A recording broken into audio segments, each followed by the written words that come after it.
क्या आपको नहीं लगता है कि हमारे देश की प्रधानमंत्री नरेंद्र मोदी महिलाओं को अपमान किया है? क्या आपको नहीं लगता है कि हमारे देश की प्रधानमंत्री दलित आदिवासी को अपमान किया है?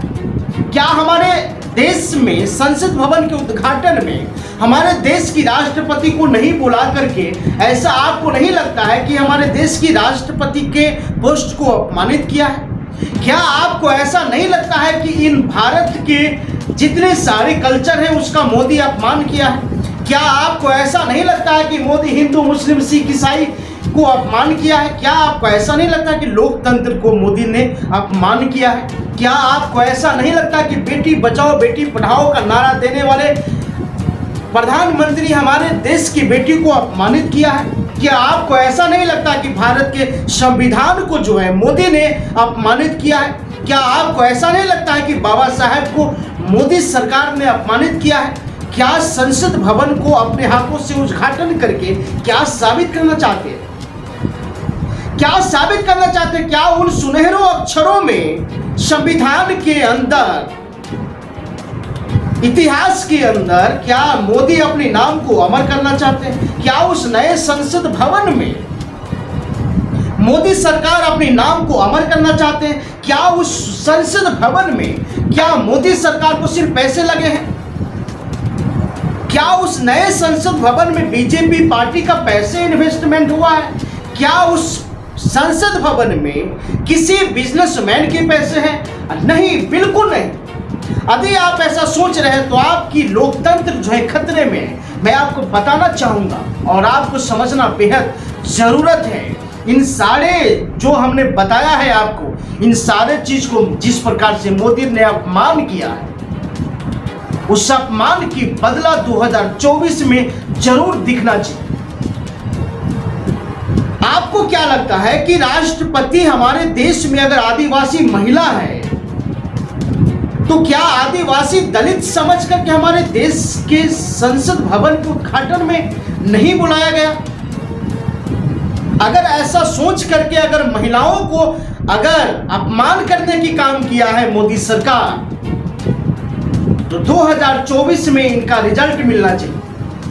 क्या आपको ऐसा नहीं लगता है कि हमारे देश की जो राष्ट्रपति महिला है, महिला को नए संसद भवन को उद्घाटन में नहीं बुलाना तो भारत की तमाम महिलाओं का जो है अपमान, तमाम भारत की महिला को जो है जिस प्रकार से मोदी ने अपमान किया है, ये कहीं न कहीं मोदी सरकार की बहुत बड़ी साजिश है। आखिर जब 2014 में जब मोदी सरकार जब बेटी बचाओ बेटी पढ़ाओ की नारा लगाए थे, तो क्या ये मोदी सरकार उस समय महिलाओं को झांसा दे रहे थे? क्या उस समय इस भारत की बेटियों को झांसा दे रहे थे? अगर झांसा नहीं दे रहे थे तो यहाँ एक सवाल और भी खड़ा होता है।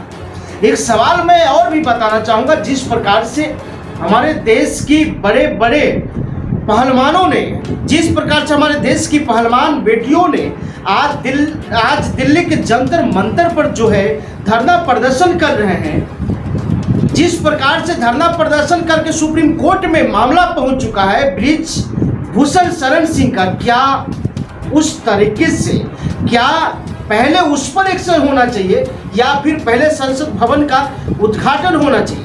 क्या आपको नहीं लगता है कि ये दो कंडीशन मैंने आपको बताया है? एक कंडीशन है कि एक महिला समझ करके जो नए संसद भवन का उद्घाटन है उसमें महिला को नहीं बुलाया गया।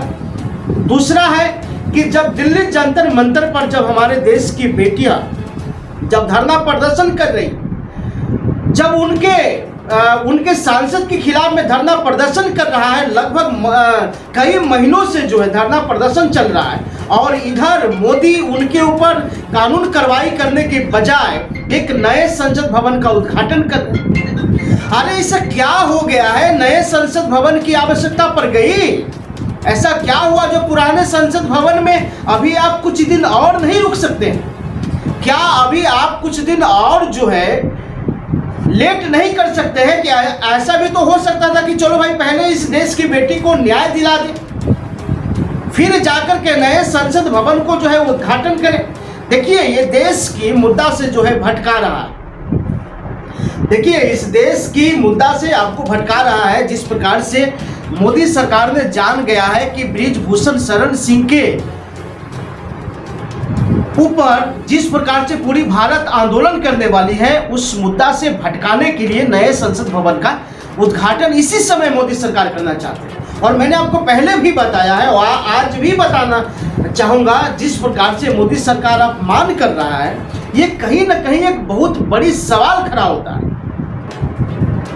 लेकिन क्या मोदी सरकार जिस प्रकार से आम जनताओं को मुद्दा से भटकाना चाहते हैं, क्या उस आम जनताओं के एक सवाल खड़ा करना चाहिए, रोक लगाना चाहिए मोदी सरकार के ऊपर कि इस समय जल्दीबाजी क्या है जो नए संसद भवन की उद्घाटन करेंगे। देखिए, मैं फिर से आपको बताना चाहूंगा कि बीजेपी के तमाम नेता और बीजेपी पार्टी जो है इस देश में महिलाओं को जो है अपमान कर रहा है, दलित आदिवासी को जो है अपमान कर रहा है, इस देश में तमाम लोगों का पैसों का दुरुपयोग कर रहा है।